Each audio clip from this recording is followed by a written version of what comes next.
Halo semua, kembali lagi dengan saya di Belajar Bareng A-Market.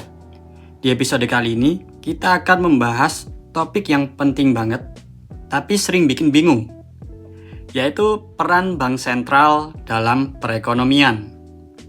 Mungkin kamu sering dengar istilah seperti BI rate, inflasi, atau kebijakan moneter. Tapi apa sih sebenarnya tugas bank sentral dan bagaimana pengaruhnya ke kehidupan kita sehari-hari? Yuk kita bahas dengan cara yang simpel dan mudah dipahami. Baik, yang pertama, apa itu bank sentral? Ya, bank sentral adalah lembaga yang mengatur sistem keuangan dan peredaran uang di suatu negara. Kalau di Indonesia, bank sentralnya adalah Bank Indonesia, atau sering disingkat BI. Berbeda dengan bank biasa yang melayani masyarakat, seperti bank tempat kita menabung atau mengambil pinjaman, bank sentral tidak melayani individu. Tugas utamanya lebih besar, yaitu menjaga stabilitas ekonomi nasional. Kemudian selanjutnya, tujuan utama bank sentral. Tujuan utama bank sentral adalah menjaga kestabilan nilai uang. Maksudnya apa? Kalau harga-harga barang naik terlalu cepat atau disebut inflasi tinggi, daya beli masyarakat menurun. Sebaliknya, kalau harga-harga turun terus atau disebut deflasi, ekonomi bisa lesu karena orang menunda belanja. Nah, bank sentral berperan menjaga agar inflasi tetap stabil dan ekonomi tumbuh dengan sehat. Selain itu, bank sentral juga berupaya menjaga stabilitas sistem keuangan supaya tidak terjadi krisis seperti yang pernah terjadi pada tahun 1998 atau 2008. Kemudian, alat kebijakan bank sentral. Untuk mencapai tujuan itu, bank sentral punya beberapa alat kebijakan, terutama kebijakan moneter. Berikut 3 alat utamanya. Baik, yang pertama, suku bunga atau BI rate. Bank sentral bisa menaikkan atau menurunkan suku bunga acuan kalau inflasi mulai naik. BI biasanya menaikkan suku bunga agar masyarakat lebih memilih menabung daripada berbelanja, sehingga tekanan harga bisa berkurang. Sebaliknya, kalau ekonomi melambat, suku bunga bisa diturunkan agar pinjaman lebih murah dan aktivitas ekonomi meningkat.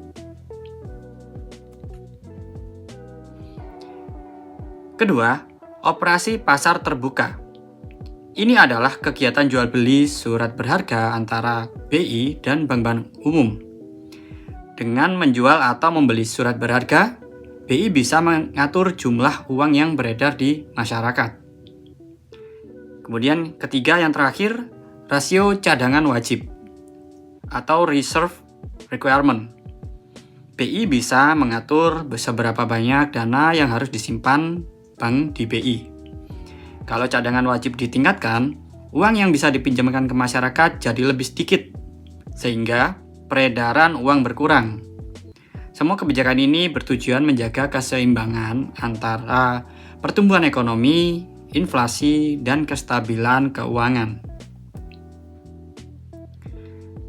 Selanjutnya, peran bank sentral di dunia global. Bank sentral tidak hanya berperan di dalam negeri. Dalam ekonomi global, bank sentral juga bekerja sama dengan lembaga internasional dan bank sentral negara lain, misalnya keputusan Federal Reserve di Amerika. Menaikkan suku bunga bisa berdampak ke nilai tukar rupiah dan aliran modal di Indonesia. Karena itu, Bank Indonesia harus selalu memantau kondisi global agar kebijakannya tetap tepat dan stabilitas ekonomi kita terjaga. Dampaknya bagi masyarakat. Mungkin kamu bertanya, apa hubungannya kebijakan bank sentral dengan hidup saya? Jawabannya sangat besar. Jadi, suku bunga yang ditetapkan BI mempengaruhi bunga pinjaman seperti rumah, kendaraan, bahkan kartu kredit. Kebijakan BI juga mempengaruhi harga kebutuhan pokok, seperti nilai tukar rupiah dan kesempatan kerja. Jadi, walau kita nggak berurusan langsung dengan BI, keputusan mereka sangat terasa dalam kehidupan kita sehari-hari. Nah, jadi singkatnya bank sentral adalah penjaga stabilitas ekonomi negara. Mereka memastikan uang kita tetap bernilai, sistem keuangan berjalan lancar, dan ekonomi tumbuh dengan sehat.